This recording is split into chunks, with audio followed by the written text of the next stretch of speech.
Every city has two faces.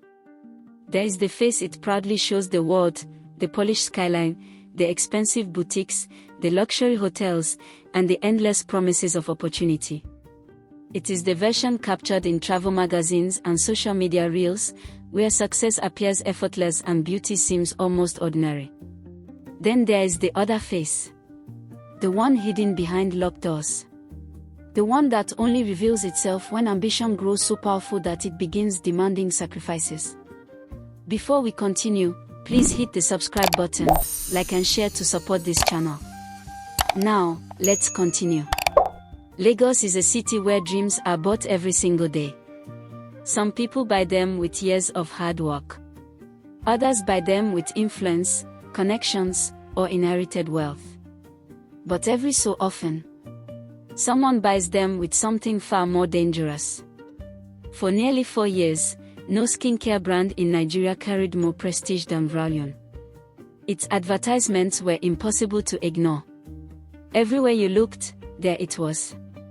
On giant billboards overlooking Victoria Island.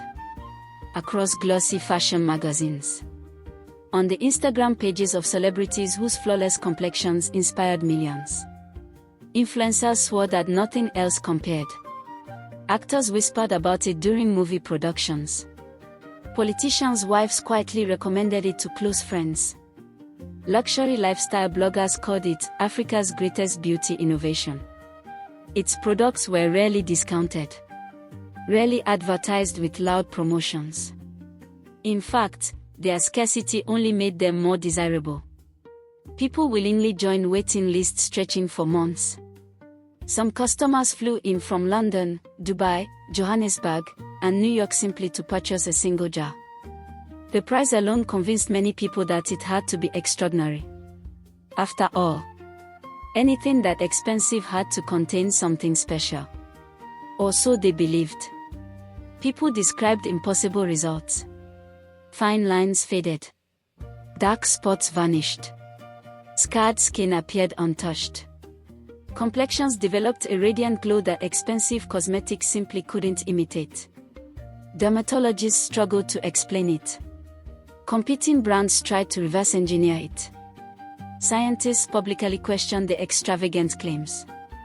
Yet no investigation ever uncovered anything unusual. According to official laboratory reports, Morayo contained only premium botanical extracts, rare marine peptides, antioxidants, vitamins, and plant-based compounds sourced from around the world. Everything appeared completely legitimate. Everything looked perfectly clean.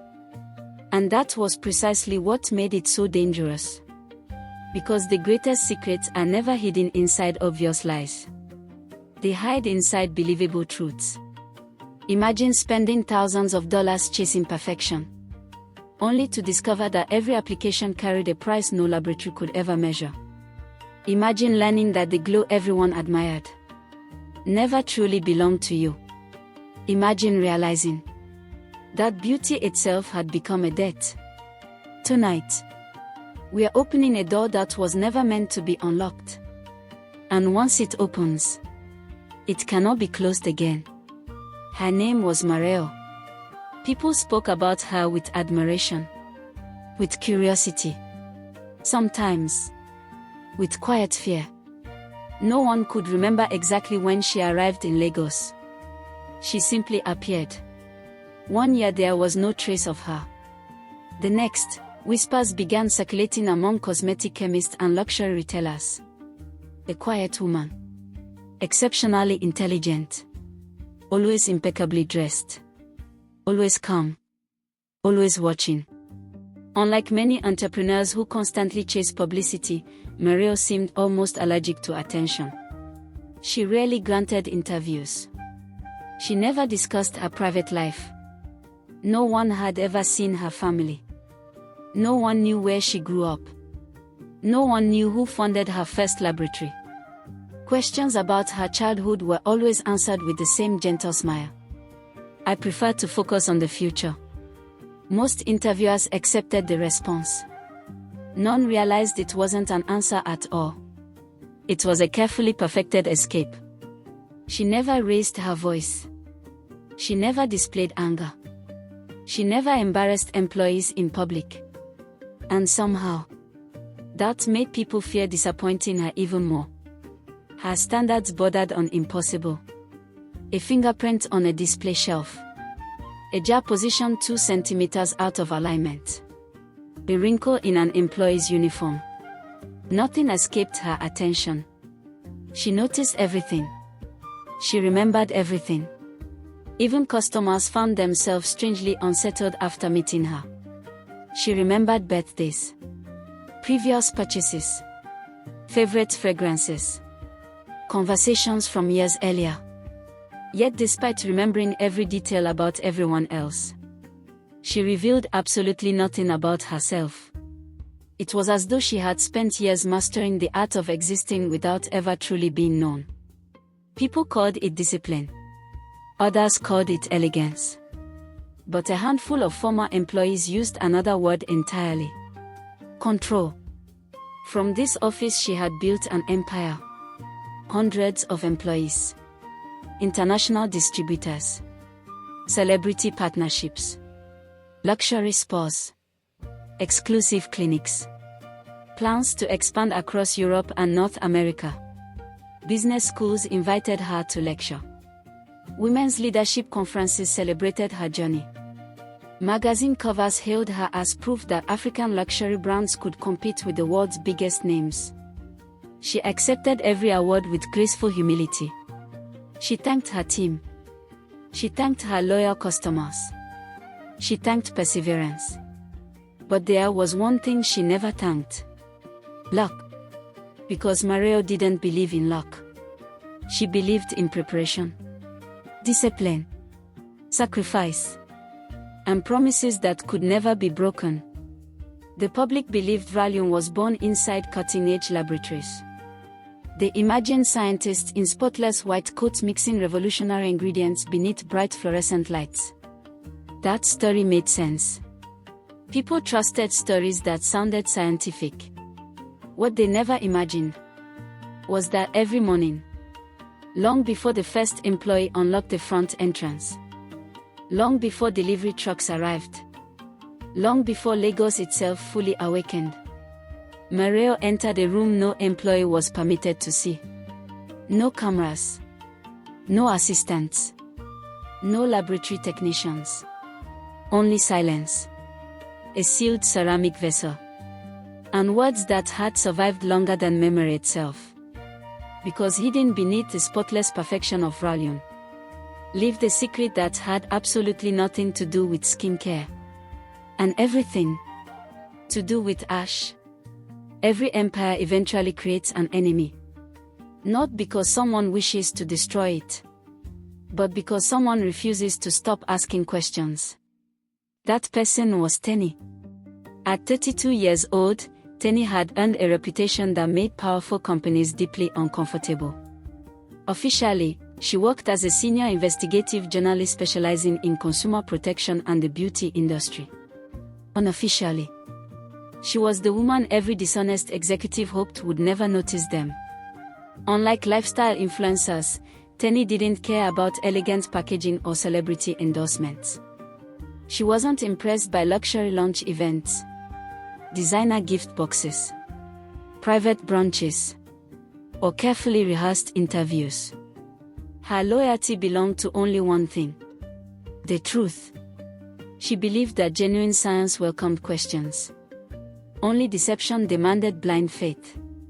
Over the years she had exposed counterfeit cosmetics, illegal skin lightening creams, contaminated pharmaceuticals, and several companies that quietly altered ingredients after receiving regulatory approval. Some investigations lasted weeks. Others took years.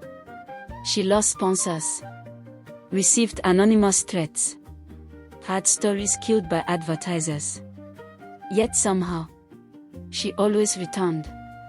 Because curiosity was not simply part of her profession. It was part of who she was. Every investigation began the same way. Not with certainty. With discomfort. A tiny detail that refused to fit. A sentence that sounded rehearsed. A coincidence that happened one time too many. People often imagine investigative journalism as dramatic confrontations and hidden cameras. The reality was much slower, much quieter. Hours became days. Days became weeks. Patterns slowly emerged from mountains of information that everyone else considered meaningless. Most people stopped looking once they found an answer. Teni only started looking. Visual, her phone vibrates. The screen displays the contact name Aisha. Then one evening, her personal life collided with her professional instincts. Her older sister, Aisha, called. Her voice trembled in a way Teni had never heard before. Not angry. Not frightened. Desperate. "Can you come over?" No explanation. Just those 4 words. Teni was already reaching for her keys. When Teni arrived, she immediately sensed something was wrong. Aisha wasn't preparing for a film set. She wasn't entertaining guests. She wasn't even watching television. She was sitting motionless in front of a mirror. The lights were dim. Her hands shook. Several empty cosmetic jars lay scattered across the vanity table. Teni froze. Her sister's skin looked nothing like the glamorous photographs dominating entertainment magazines. Large patches along her jawline appeared unnaturally dry. Tiny fractures spread across her cheeks like cracks forming inside old porcelain. The radiant complexion millions admired had vanished. In its place, something grey. Something brittle. Something impossible. Aisha. Her sister refused to meet her eyes. I ran out. Teni frowned. Ran out of what? Aisha reached toward the empty jar sitting on the vanity. Very alone. The label gleamed beneath the bedroom light. The shipment is delayed. Teni blinked. What shipment? My moisturizer. Silence settled between them. Finally, Aisha whispered something that chilled Teni far more than the condition of her skin. I don't feel right without it. Not. I don't look right. I don't feel right. Those words echoed inside Teni's mind. This wasn't ordinary customer loyalty. It sounded closer to dependency. Only 6 months earlier, Aisha had become one of Lagos' fastest rising actresses. Every magazine praised her transformation. Interviewers constantly asked about her skincare routine. Fans begged for beauty secrets. Eventually she admitted that she used Valium. Sales reportedly exploded within weeks. Social media celebrated her glass skin. Beauty bloggers declared the brand unstoppable. No one questioned why the transformation seemed almost too dramatic, including Teni. At the time, she had simply been happy for her sister. Now, she wasn't so sure. When was the last delivery? Teni asked. 12 days ago. And this started 3 days after I finished the jar. Were you using anything else? Aisha shook her head. No. Did you see a dermatologist? They said it might be stress. Do you believe them? Another long silence. Finally. No. Aisha looked toward the empty container sitting on the table as though it contained the solution to everything. I just need another jar. Teni watched her carefully. There was fear in her eyes. But there was something else too. Need. A powerful psychological pull that reminded Teni less of cosmetics and more of addiction. When the replacement arrived, everything changed. Almost immediately. Teni insisted on staying. She wanted to observe. Not because she expected anything extraordinary.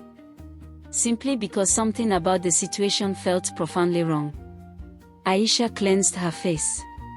Opened the pristine white jar. Scooped out a small amount. Applied it slowly across her skin. The cream absorbed almost instantly. Nothing happened. Then, within 30 minutes, the gray tone softened. Within an hour, The dry patches seemed noticeably reduced. 2 hours later, the familiar glow returned. Not gradually. Rapidly. Almost unnaturally. By evening, it was as though the previous 2 weeks had never happened. Her complexion appeared flawless once again. Aisha smiled for the first time in days. "I told you." But Teni wasn't smiling. She stared at the nearly empty jar. Her mind replayed everything she'd witnessed. Cosmetics didn't behave this way. Healthy skin certainly didn't. No moisturizer, regardless of price, could reverse severe deterioration within hours. Either something extraordinary had happened, or something impossible. Neither explanation made her comfortable. Sleep never came. Instead, she opened her laptop. Company registrations, import licenses, patent filings, shipping manifest, ingredient disclosures, employee records, every publicly available document connected to Vralium. She expected inconsistencies, hidden shell companies, suspicious financial transfers, unusual suppliers. Instead, everything appeared immaculate. Painfully immaculate. The paperwork was almost too perfect. Every inspection passed. Every laboratory certified. Every ingredient legally documented. Every financial audit clean. Companies hiding major secrets usually left small mistakes. Vralium left none. That troubled Teni more than discovering obvious fraud. Because perfection was often carefully manufactured. Weeks passed. Teni interviewed former distributors, former receptionists, former security guards, former consultants. Most praised Morayo. Some admired her. Others seemed strangely reluctant to speak. One former employee ended the interview the moment Teni asked about mornings. Another quietly crossed herself before refusing further questions. A third simply said, "Some doors inside that building are closed for a reason. What happens behind them? I don't know." "Did you ever ask?" "No." "Why not?" The woman hesitated. Then answered softly, "Because everyone who worked there eventually learned not to." That sentence lingered with Teni for days. Not because it proved anything. Because it revealed fear. Real fear. The kind people rarely fake. Then she noticed something peculiar. The public floor plan submitted for planning approval didn't quite match the internal emergency evacuation documents filed months later. The differences were subtle, barely noticeable. A corridor, a reinforced wall, a room with no listed purpose, no windows, no explanation. Most people would have overlooked it. Teni didn't. She enlarged the plans again, measured the dimensions, counted every wall, every doorway, every hidden space. There it was. A section of the building that officially didn't exist. And for the very first time, she stopped wondering whether Vralium was hiding a secret. She became certain of it. Now, she needed to get inside. Finding the truth is one thing. Proving it is something else entirely. Teni knew that no editor would publish a story based on rumors, anonymous whispers, or architectural drawings. She needed evidence. Evidence that could survive lawyers. Evidence that could withstand public scrutiny. Evidence so undeniable that even the most loyal customers would be forced to confront it. There was only one way to get it. She had to become part of Morayo's world. Not as a journalist. As an employee. For nearly 2 weeks, Teni disappeared. Not physically. Digitally. She began constructing a new identity. Every detail had to withstand inspection. Employment history. Training certificates. Professional references. Old client reviews. Tax records. Social media activity. Nothing could feel rushed. Nothing could appear artificial. She knew Morayo's reputation. The woman trusted almost no one. If she sensed even the slightest inconsistency, the plan would collapse before it ever began. So Teni became someone else. A quiet freelance esthetician named Tara. No flashy lifestyle. No public opinions. No media interviews. No ambitious career goals.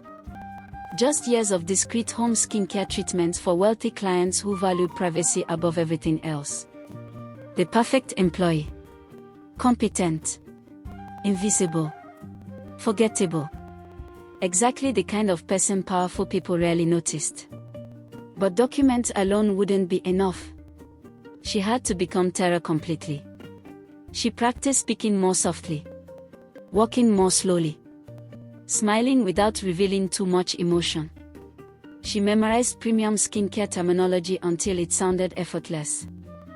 She learned the names of expensive botanical ingredients. Researched luxury customer service. Studied body language. Even the smallest mistake could expose her.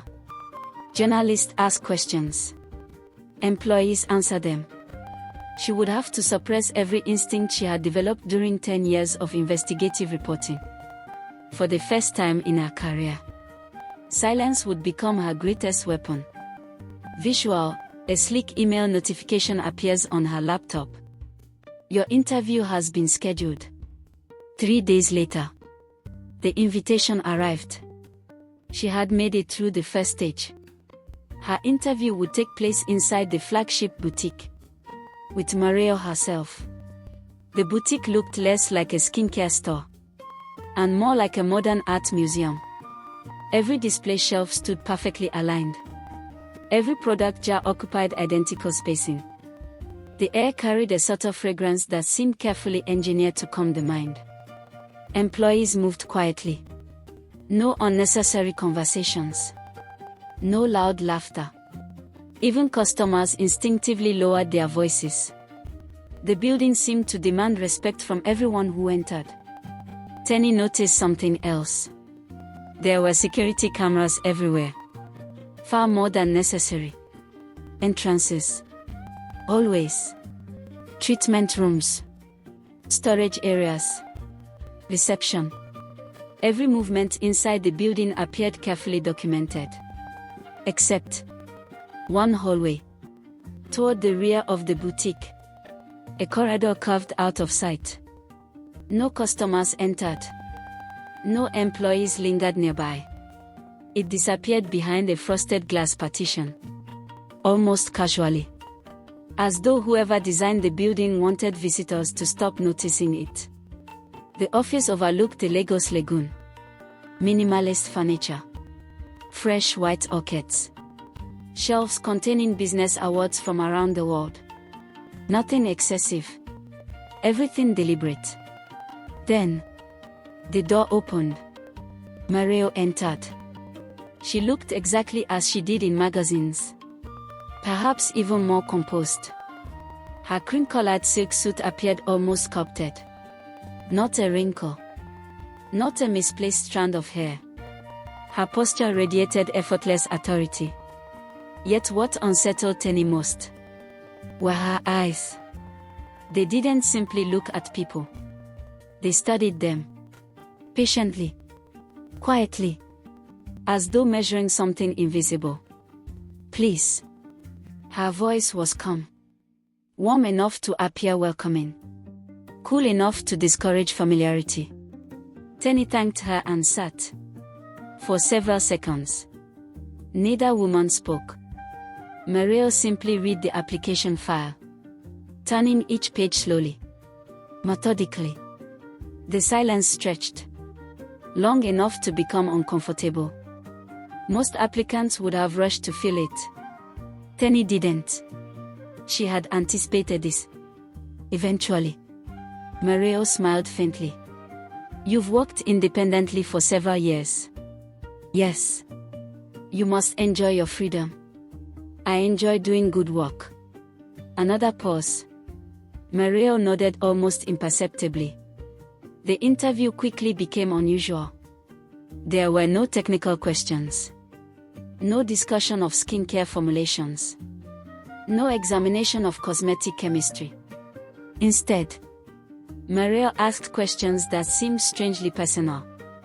If two wealthy clients argue inside a treatment room, whose side do you take? Neither. If a famous actress cries during treatment because her marriage is failing, what do you remember afterward? Nothing. If a customer accidentally leaves confidential documents behind, I return them unopened. Morayo folded her hands together. And why? Because trust is more valuable than curiosity. For the first time, a genuine smile crossed Morayo's face. Small, controlled, but unmistakably real. Then came the question Teni would remember forever. What do you do? Morayo asked softly. When you discover something that isn't your business. Time seemed to slow. The room became impossibly quiet. Teni sensed that this question had nothing to do with customer service. It was a test. Perhaps the only one that truly mattered. She lowered her eyes respectfully. I continue doing my work. You don't investigate? No. You aren't curious. Curiosity doesn't pay my salary. Several seconds passed. Neither woman moved. Finally, Morayo closed the folder. I think you'll fit in here. Just like that. She was inside. Weeks of preparation had earned her a simple plastic card. To everyone else, it was merely an employee badge. To Teni, it felt like the key to a locked vault. The first few days passed uneventfully. She learned customer routines, product placement, treatment schedules, inventory procedures. Nothing appeared suspicious. If anything, the company operated more professionally than most luxury businesses she had ever investigated. Employees received generous salaries. Customers generally loved the products. Complaints were almost non-existent. Every evening she returned home disappointed. Perhaps she had been wrong. Perhaps Aisha's condition really had been an extraordinary medical coincidence. Perhaps the whispers meant nothing. But then, she began noticing the routines. Not what happened during the day. What happened afterward. Exactly 30 minutes before closing, senior employees became noticeably anxious. Without being instructed, everyone accelerated their work. Treatment rooms were cleaned with unusual urgency. Inventory counts finished early. Conversations stopped. Nobody lingered. Nobody volunteered for overtime. It wasn't exhaustion. It was anticipation. As though everyone wanted to leave before something happened. Teni quietly asked a coworker, "Why does everyone rush home?" The young woman forced a smile. "You'll understand." "What do you mean?" "Nothing." She immediately walked away. By the end of her second week, Teni understood one thing. Every employee left before sunrise. Every employee arrived after sunrise. No exceptions. Whatever happened inside Valion, it happened in the darkness between those hours. And nobody seemed willing to witness it.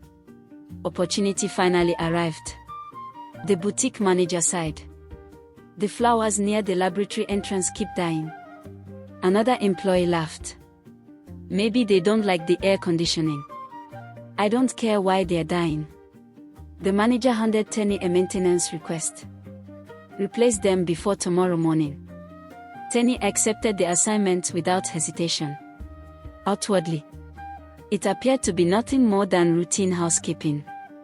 But internally, her pulse quickened.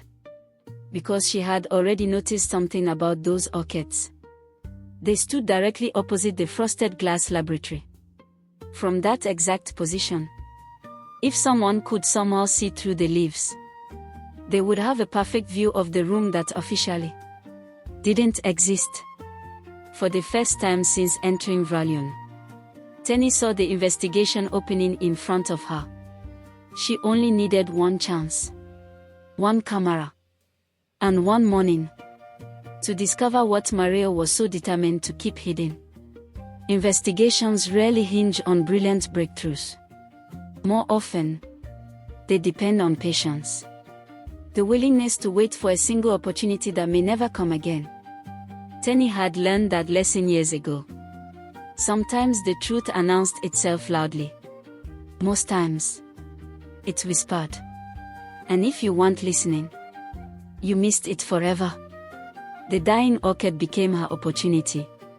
No one paid much attention to decorative plants. Customers admired them. Employees watered them. Management replaced them every few weeks. They existed quietly, almost invisibly. Exactly what Teni needed. Inside her locker, hidden beneath neatly folded uniforms, sat an object no larger than the button on a dress shirt. A professional microcamera. It had cost nearly 3 months of her savings. Tiny. Silent. Capable of transmitting encrypted high-definition video. The battery could record continuously for 6 hours. More than enough. If everything happened according to plan. If that single word lingered in her mind. Because plans only looked perfect before reality arrived. She waited. One cleaner finished vacuuming. Another locked the treatment rooms. Security guards completed their routine inspection. Finally, the corridor emptied. Teni glanced toward both ends of the hallway. No footsteps. No voices.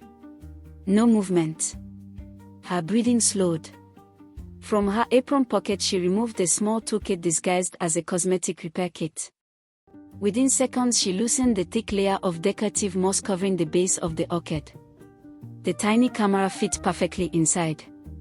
Only the lens remained visible, hidden beneath overlapping leaves. Almost impossible to detect. She carefully adjusted its angle. 1 degree higher. 2 degrees left. There. The laboratory entrance. Part of the stainless steel work table. Enough of the room to observe anyone standing inside. She connected the camera to her phone. A crystal clear image appeared. Her heart raced. She had done it. Terror. She nearly jumped. The boutique manager approached carrying a clipboard. I thought everyone had finished. I'm just replacing the flowers. The manager glanced toward the orchid. They look much better. Teni smiled politely. I'll lock up after this. No need. I've already called security. The manager continued walking, never noticing the tiny lens hidden beneath the leaves. Only after the footsteps disappeared did Teni finally exhale. That evening, sleep became impossible. She checked the camera feed repeatedly from her apartment. Perfect signal. Excellent image quality. No interruptions. Now she only needed to know one thing. When? According to staff schedules. No one entered the laboratory before opening. Former employees insisted the building remain empty overnight. Yet deliveries sometimes appeared inside before sunrise. Fresh production batches somehow reached storage shelves before employees arrived. Someone had to be working. But who? She began comparing seemingly unrelated details. Security logs. Electricity usage. Cleaning schedules. Supplier delivery times. Then, one pattern emerged. Every morning. Exactly 5:45 a.m. Electricity consumption briefly spiked. Only for about 45 minutes. Then returned to normal. Not enough power for the entire building. Only enough for one room. One laboratory. Every single Morning. Her pulse quickened. Tomorrow. She would finally have her answer. The city had barely awakened. Street lights still glowed. A few buses rumbled past carrying early commuters. Vendors arranged breakfast stalls along the roadside. Most people were beginning another ordinary day. Teni knew hers would be anything but ordinary. She glanced at the clock. 5:39. Her phone rested on the dashboard. The encrypted camera application waited silently. Outside, the boutique remained dark. Still. Motionless. Then, the lights came on. Not throughout the building. Only inside the laboratory. Teni immediately opened the live feed. For a brief moment, the room stood empty. Stainless steel counters. Large mixing vats. Perfectly arranged instruments. Exactly what one would expect inside a premium cosmetics laboratory. Everything appeared reassuringly normal. Then, the laboratory door opened. Morayo entered. Alone. Something had changed. This wasn't the confident entrepreneur featured on magazine covers. This woman moved differently. More slowly. More deliberately. Almost reverently. She locked the laboratory door behind her. Checked it twice. Then walked toward the far wall. Teni leaned closer to her phone. She had never noticed anything unusual about that wall before. It looked solid. Featureless. Until Morayo placed her thumb against what appeared to be ordinary decorative wood paneling. A soft click echoed through the room. A hidden compartment opened silently. Teni's eyes widened. There had been a safe concealed inside the wall all along. Whatever rested inside was heavy. She lifted it carefully. Slowly. Almost respectfully. Finally, it emerged. Not polished metal. Not laboratory equipment. Not expensive imported ingredients. A large ceramic urn. Dark. Ancient. Its surface bore irregular scorch marks and deep cracks repaired with thin veins of gold.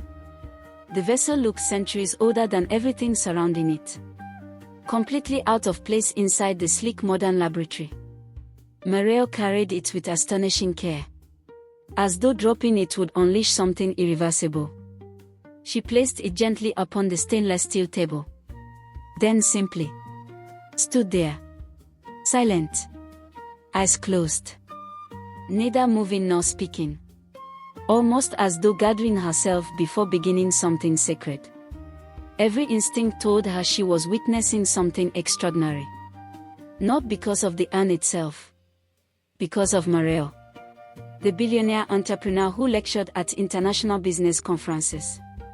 Now stood motionless before an old ceramic vessel like a devoted worshipper. Nothing about the scene fit the public image she had carefully built. Nothing. The silence stretched. 5 seconds. 10. 20. Finally, Morayo rested one hand on the lid. And whispered something too quiet for the microphone to capture. Then, she slowly lifted it. Teni frowned. Dust. No. The particles floated differently. Heavier. Finer. They rose briefly before settling back toward the container. Morayo did not react. She simply reached inside. Using a polished silver scoop. The camera zoomed automatically as movement filled the frame. For the first time, Teni clearly saw what filled the vessel. Not herbs. Not powdered clay. Not imported minerals. Ash. Dark gray. Fine. Almost silky. Enough to fill the entire urn. Her breathing stopped. Why? Would a luxury skincare company keep an enormous urn of ash hidden behind a biometric vault? No scientific explanation came to mind. Not one. The cream inside the vat looked exactly as expected. Smooth. Pure white. Perfectly blended. The kind of premium cosmetic base shown in expensive advertising campaigns. Morayo held the scoop of ash above it.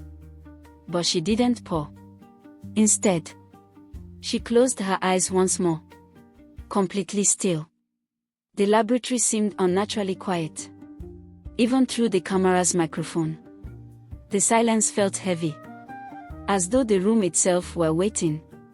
And somewhere inside her car. Without fully understanding why. Teni found herself holding her breath too. Because deep down, she sensed that whatever happened next would change everything. There are moments in every investigation when the truth stops looking like a theory and begins breathing in front of your eyes. Teni had imagined countless possibilities. Counterfeit ingredients, illegal chemicals, human experimentation, corporate fraud, industrial espionage. But nothing had prepared her for this. At first, the words were too soft to understand. The hidden microphone picked up only fragments. Broken syllables. Barely louder than breathing. Teni instinctively increased the volume on her phone. Static crackled. The audio struggled. Then, the voice became clearer. Not conversational. Rhythmic. Measured.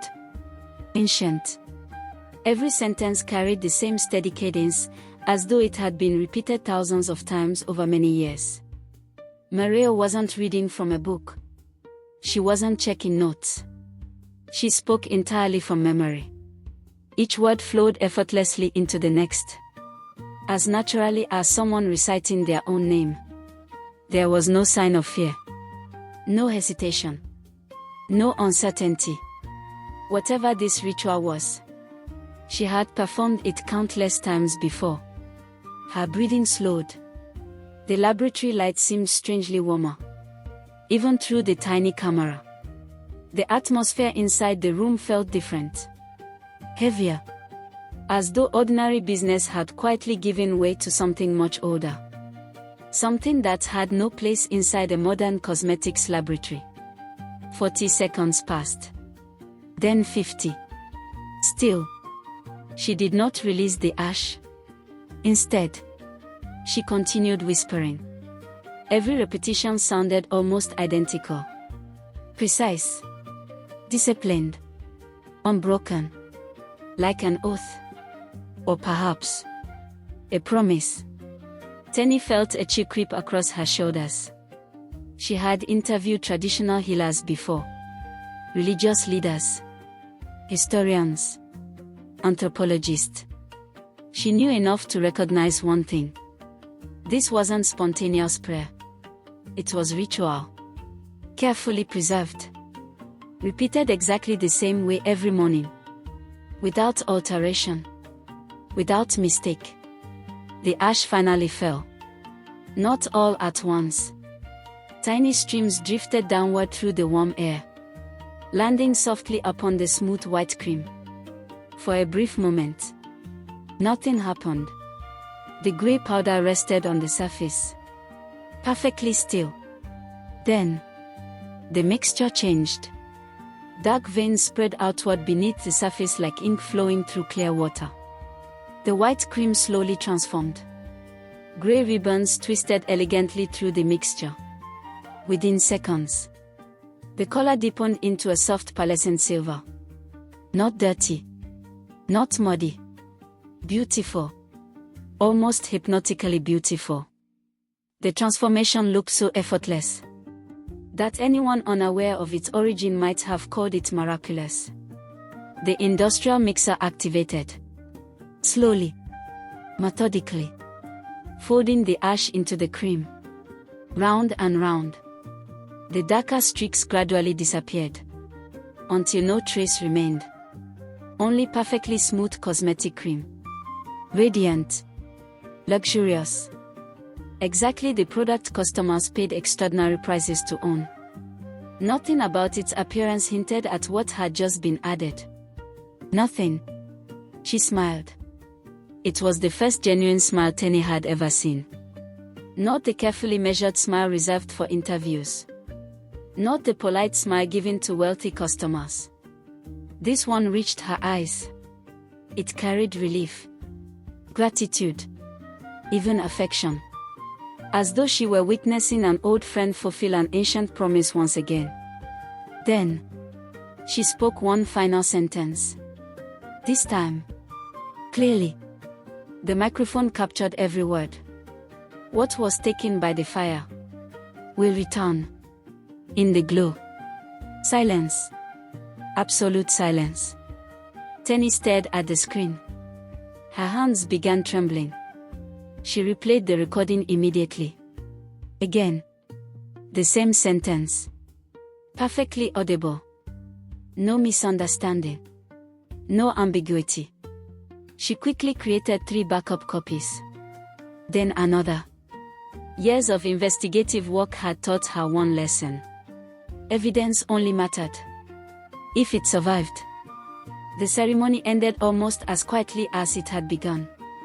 Morayo cleaned the silver scoop, wiped the table, locked the urn back inside the concealed compartment, closed the hidden vault, straightened her clothing. Moments later, the composed businesswoman returned.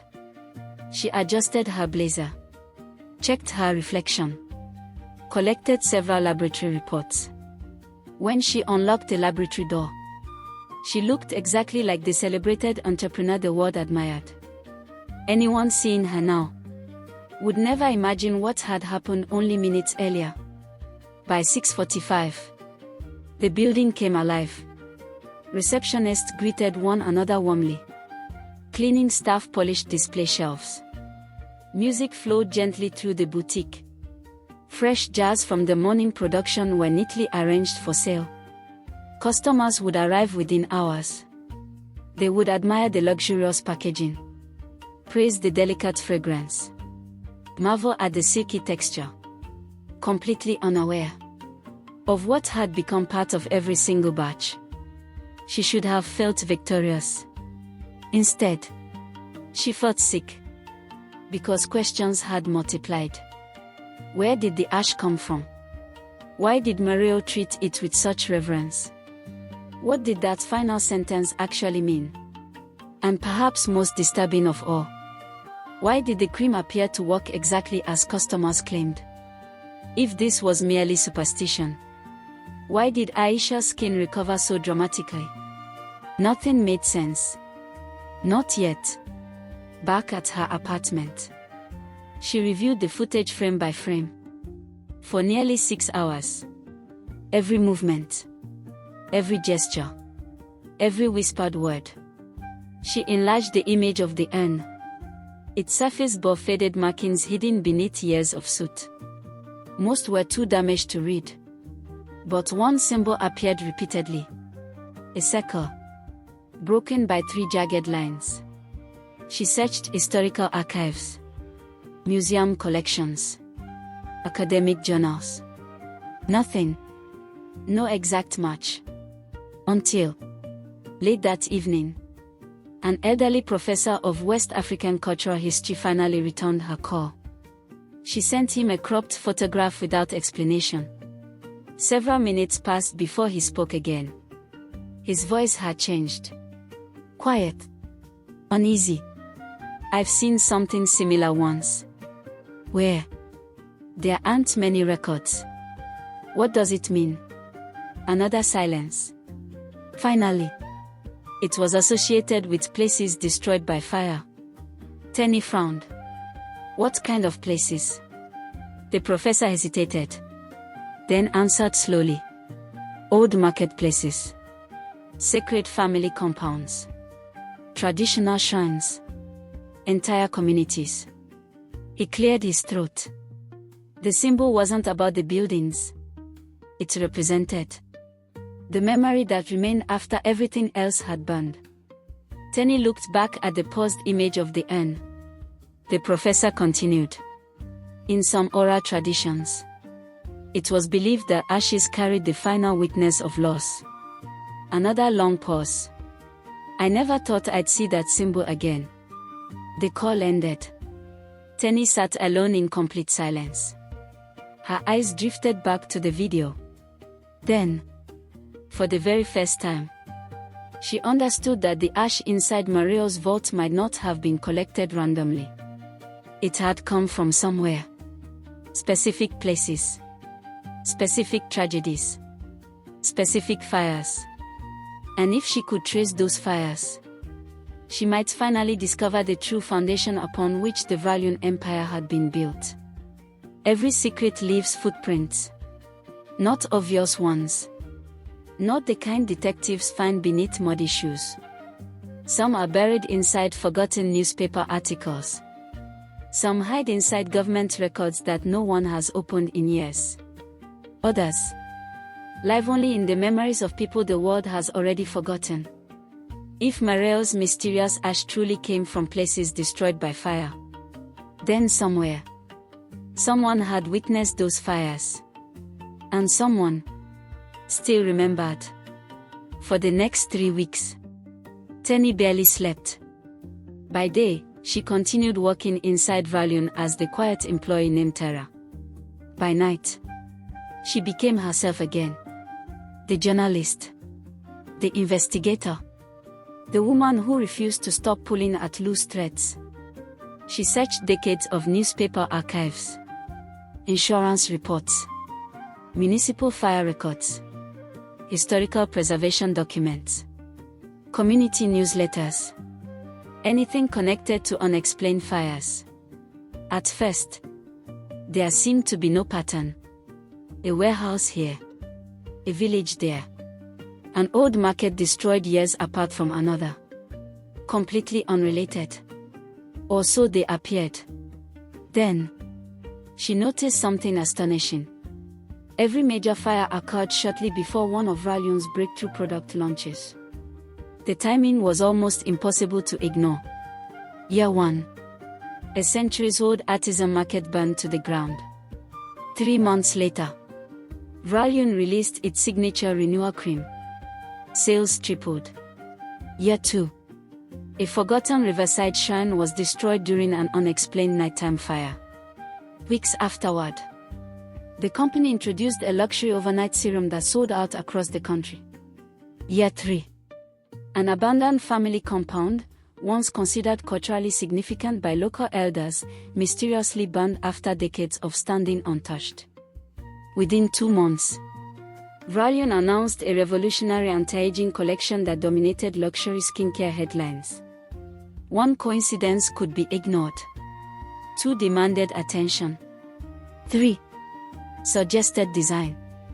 The fires formed a rough geographical pattern. Not random. Intentional. Almost as though someone had been collecting something. Traveling. Harvesting. Waiting. Her stomach tightened. She remembered Morayo's words. What was taken by the fire will return. In the glow. Perhaps those words weren't symbolic at all. Perhaps they were literal. 1 location caught her attention more than the others. Okagbon. Once one of the oldest trading communities in the region. The official report blamed faulty electrical wiring. Yet witnesses described something strange. The fire spread too quickly. It ignored heavy rainfall.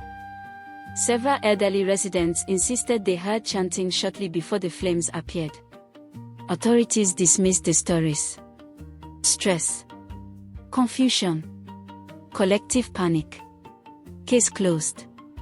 But Teni wasn't satisfied. She decided to visit. The journey took nearly 4 hours. As the city disappeared behind her, the landscape changed. Towering office buildings gave way to forest. Concrete highways narrowed into aging roads. The noise of Lagos slowly faded until only birdsong and distant generators remained. By late afternoon, she reached what remained of Okagbon. There wasn't much left. A few rebuilt stores. Weathered homes. And at the center, an empty blackened clearing where the original marketplace had once stood. Nature had begun reclaiming it. Grass grew between cracked foundations. Charred wooden beams still protruded from the earth. The fire had happened years ago. Yet somehow, the place still felt wounded. Most villagers politely declined interviews. Some genuinely knew nothing. Others became visibly uncomfortable whenever the old fire was mentioned. Finally, one elderly woman agreed to speak. Her name was Mama Sod. She claimed to be nearly 90 years old. No one seemed certain of her exact age. She remembered everything. "You've come because of the woman." Teni frowned. "What woman?" "The beautiful one." Teni's pulse quickened. "You've seen her?" Mama Sod nodded slowly. "Years ago." "What was she doing here?" The old woman stared toward the abandoned marketplace before answering. "Collecting." "Collecting what?" "Ash." Silence. The wind rustled softly through nearby trees. Teni leaned forward. "Please tell me everything." Mama Sod closed her eyes. "I remember the morning after the fire. Everyone was crying. Families searched through the ruins. We were trying to recover anything that survived." She pointed toward the blackened clearing. Then she arrived. Alone. Well-dressed. Too well-dressed for a place like this. What did she do? She asked no questions. She offered no sympathy. She walked straight into the ashes. The old woman's voice grew quieter. She carried several clay containers and a small silver shovel. Teni's heartbeat quickened. What happened next? Mama Sod looked directly into her eyes. She knelt. For a very long time. Then, she began gathering the ashes. Carefully. As though every handful mattered. Nobody stopped her. We were too busy mourning. Some thought she worked for the government. Others believed she was conducting research. The old woman shook her head slowly. But I watched. I watched everything. What did you see? She whispered while collecting. The same words. Again. And again. And again. Teni felt the hairs rise on the back of her neck. What words? Mama Sod hesitated. Her voice dropped almost to a whisper. I couldn't understand all of them. But I remember the last sentence. She looked toward the empty marketplace. Then repeated it exactly as she had heard it years earlier. What was taken by the fire will return. In the glow. The words seemed to stop. Exactly the same words. Exactly. The hidden camera had not captured an isolated ritual. Morayo had been repeating that sentence for years. Perhaps decades. Did anyone else notice? Mama Sod nodded. My husband did. What did he think? He told me never to speak about it. Why? He said grief attracts strange people. And strange people should be left alone. The old woman smiled sadly. He died 3 years later. I suppose I've kept the secret long enough. Before leaving, Teni walked alone across the burned clearing. The ground felt strangely uneven beneath her feet. Tiny fragments of charcoal still surfaced whenever the wind shifted the soil. She crouched, scooped up a small amount of black earth. Not as evidence, as remembrance. She suddenly realized something profoundly unsettling. To Morayo, these ruins had never represented tragedy. They represented inventory. Raw material. Every burned community. Every destroyed shrine. Every forgotten marketplace. Had become another ingredient in an empire worth hundreds of millions. For the first time since beginning her investigation, Teni stopped viewing Morayo merely as a brilliant businesswoman hiding a dark secret. She began seeing something far more disturbing. Someone who had learned to transform other people's greatest losses into unimaginable luxury. And if Okagborn wasn't the only place she had visited, then somewhere across the country, there were countless other forgotten fires, still waiting to tell their stories. The deeper Teni dug, the more impossible it became to dismiss everything as coincidence. The ash was real.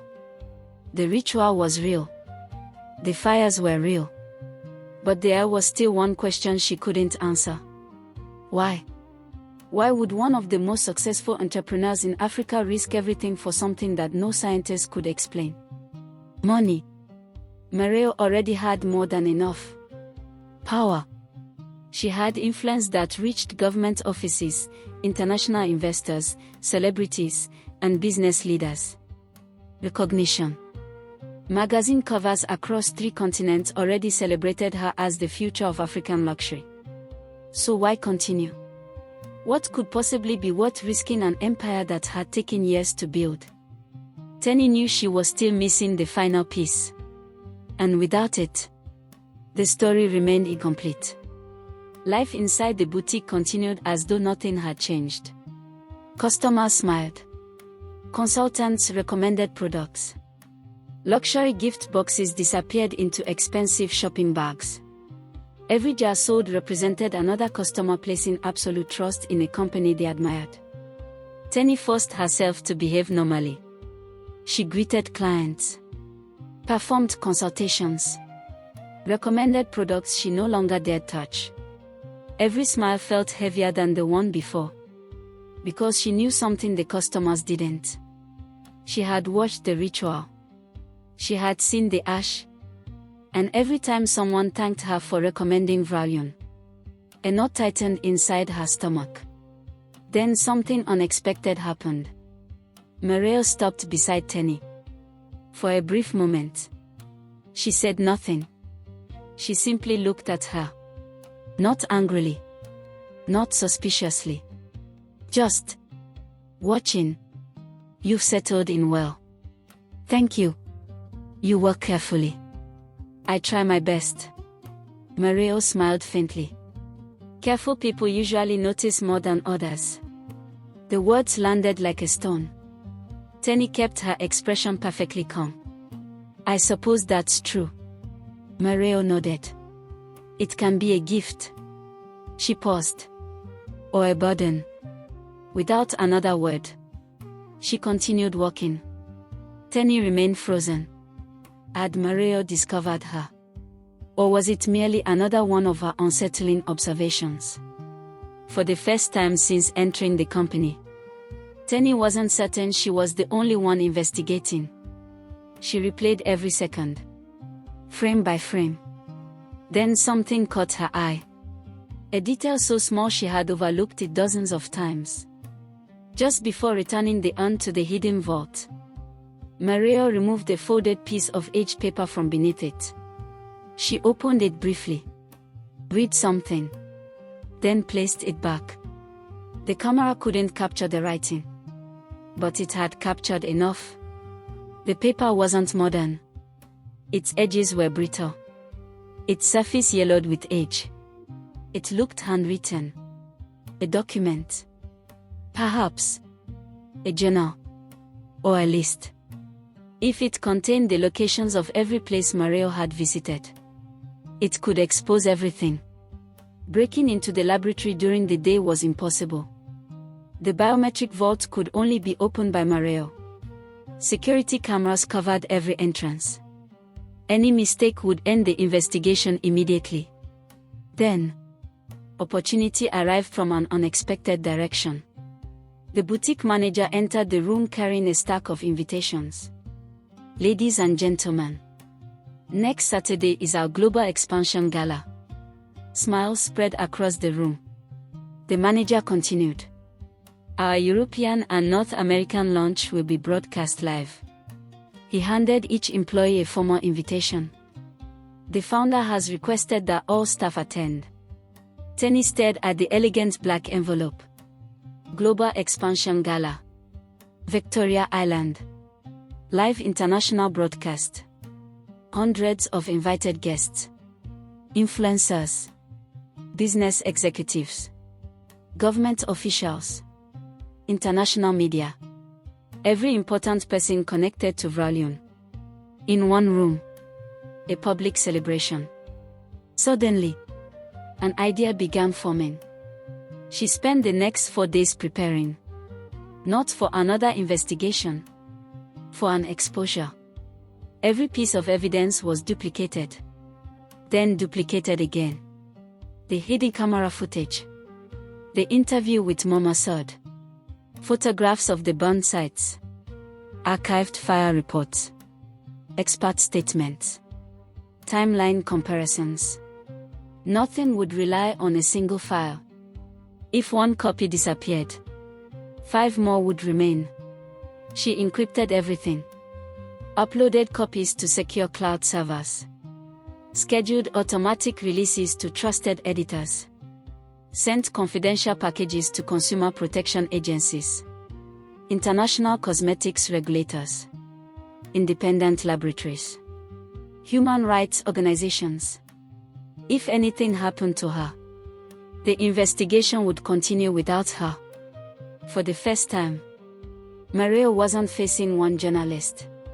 She was facing the truth itself. As Teni prepared to leave, Morayo's assistant approached. "The founder would like to see you." Her heartbeat quickened. She followed the assistant upstairs. The office overlooked the lagoon exactly as before. Morayo stood beside the window, watching the sunset, without turning around. She spoke. "Do you know why successful companies fail?" Teni remained silent. "They rarely collapse because of competition." Morayo slowly faced her.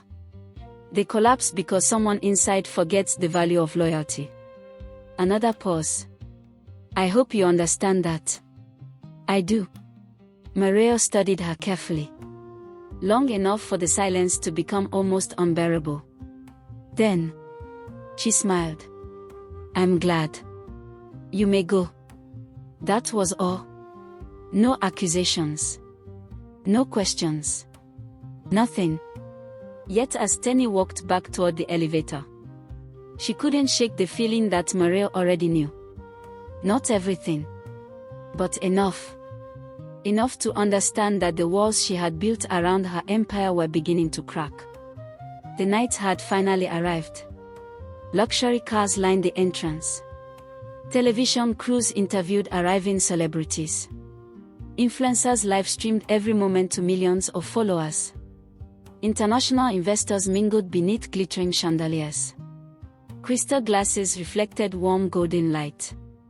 Soft classical music floated through the ballroom. To every guest present, this was more than a product launch. It was history. The moment an African luxury skincare company officially stepped onto the global stage. No one, not a single person, realized that within the next hour, the most celebrated beauty empire in the country would begin collapsing before their eyes. The greatest illusions never disappear quietly. They collapse all at once. One moment, everyone believes. The next, no one can understand how they ever did. Tonight, the illusion called Valium was about to meet the truth. The atmosphere overflowed with celebration. International distributors had flown in from Europe. Luxury retailers from Dubai admired the product displays. American investors discussed expansion plans over champagne. Government officials praised African innovation. The evening represented everything Morayo had spent years building. Success, respect, global recognition. Every sacrifice, every sleepless night, every carefully guarded secret had led to this room. She looked almost invisible. Exactly as she intended. Around her, technicians focused on lighting cues, microphones, and camera feeds. No one questioned another crew member carrying a laptop. No one imagined that inside that laptop rested enough evidence to destroy an empire. Her hands remained steady. But inside, her heart pounded. There would be no second opportunity. If she failed tonight, Morayo would almost certainly disappear before anyone could stop her. She looked magnificent. An emerald gown shimmered beneath the lights like flowing silk woven from jewels. Her posture remained flawless. Her smile calm, measured, confident. Nothing about her suggested fear. She thanked her guest. She welcomed international partners. She spoke passionately about African excellence, innovation, and entrepreneurship. The audience applauded repeatedly. Every sentence strengthened her image. Every word drew more admiration. Watching from the shadows, Teni understood why people trusted her. Morayo believed every word she spoke. That made her far more convincing than any ordinary fraud. My dream, she said, has always been simple. To prove that African luxury belongs on the world stage. Another wave of applause filled the ballroom. She smiled warmly. And now, I would like to present the future of Rallion. She extended one graceful hand toward the massive LED screen behind her. The lights dimmed. The promotional music began. This was the moment. Her fingers hovered above the keyboard. Years of investigation. Countless sleepless nights. Every interview. Every recording. Every unanswered question had led here. She closed her eyes for one brief moment. Then, pressed enter. The audience frowned. The screen flickered. Technicians exchanged confused glances. For 2 long seconds, nothing happened. Then, the ballroom filled with grainy footage from the hidden laboratory camera. The sound of soft chanting echoed through the speakers. The room became completely silent. Morayo appeared on the giant screen. Not dressed in designer clothing. Not accepting awards. Not smiling for photographers. Instead, she stood alone inside the laboratory, holding the ancient ceramic urn. Every movement magnified across 3 enormous screens. Every guest watched. No one spoke. The footage continued. The urn opened. Grey ash drifted into the air. A murmur spread through the ballroom. Confusion. Disbelief. Then came the moment no one could explain. Morayo lifted the silver scoop. Held it above the white cream. Closed her eyes. And began chanting. Some guests leaned forward. Others instinctively stepped backward. Influencers lowered their phones. Business executives stared without blinking. A famous actress slowly covered her mouth. The footage continued playing. Every whisper echoed through the silent ballroom. Every movement appeared larger than life. Then, the ash fell into the cream. The mixture transformed before everyone's eyes. Finally, Morayo's recorded voice filled the speakers. What was taken by the fire will return. In the glow. Silence. Absolute silence. Then, the room exploded. Questions erupted from every direction. What is that? Stop the video. Is this real? Security guards rushed toward the control booth. Television cameras abandoned the stage and turned toward the audience instead. Guests stood from their seats. Some shouted. Others hurried toward the exits. Several women who had used Valium for years instinctively touched their faces. As panic spread, the footage continued looping. Again. And again. And again. There was no escaping it. The truth had become the evening's only presentation. She didn't run. She didn't scream. She didn't demand that the recording be stopped. Instead, she watched. Quietly. Almost peacefully. As though she had always known this day would arrive. Eventually, she stepped away from the podium, walked to the center of the stage, and raised one hand. Surprisingly, The ballroom grew quieter. Not silent, but quiet enough for her voice to carry. I suppose, she began softly, you all deserve an answer. No one interrupted. For years, you believed I sold beauty. A faint smile crossed her face. I never did. I sold hope. She slowly looked across the frightened crowd.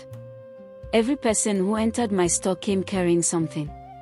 Fear, grief, growing older, being forgotten, losing love, losing status, losing themselves. They wanted miracles. They demanded miracles. And miracles, she paused, always require a price. Her eyes drifted upward toward the frozen image on the giant screen. When I was a child, our family lost everything in a fire. Our home, our history, our future. An old woman gathered a handful of ashes and told me, what survives the fire remembers. I spent years trying to understand those words. When success finally found me, I convinced myself I could transform loss into something beautiful. Her voice grew quieter. I stopped asking whether I should. I only asked whether I could. No one applauded. No one moved. The ballroom listened. Morayo lowered her head. That, she whispered, was the moment I truly became poor. By then, it was already over. Consumer protection investigators had received Teni's evidence hours earlier. Regulatory agencies had begun emergency proceedings. International partners quietly walked away from signed contracts. Television stations interrupted regular programming. The story spread faster than anyone could contain it. By sunrise, the world knew the name Vralion, not as a symbol of luxury, but as a warning. Its elegant windows reflected empty streets. The shelves that once displayed impossible beauty now sat completely bare. The famous logo disappeared from billboards. Celebrity endorsements vanished. Online stores removed every product. The empire that had taken years to build collapsed in less than a week. Journalists later called her courageous. Awards followed. Television interviews. International recognition. But none of those things mattered very much to her. Because every time she thought about the investigation, she remembered the burned villages, the forgotten marketplaces, the families whose losses had become ingredients in someone else's fortune. Those were the people whose stories truly deserved to be remembered. Time eventually heals most wounds, but it never erases them. Every community carries memories that deserve respect, not exploitation. Every tragedy leaves lessons behind, not opportunities. And every empire, no matter how wealthy, eventually answers to the truth. People often say that all that glitters is not gold. But perhaps the greater danger is believing that gold never carries ashes. The next time someone promises perfection, ask what it cost. Not the price on the label. The price no one talks about. Because every miracle has a story. And sometimes, the brightest glow begins in the darkest fire. This is where our story comes to an end. If you have not subscribed yet, please do well to hit the subscribe button to follow for more fictional stories like this. Thanks for watching.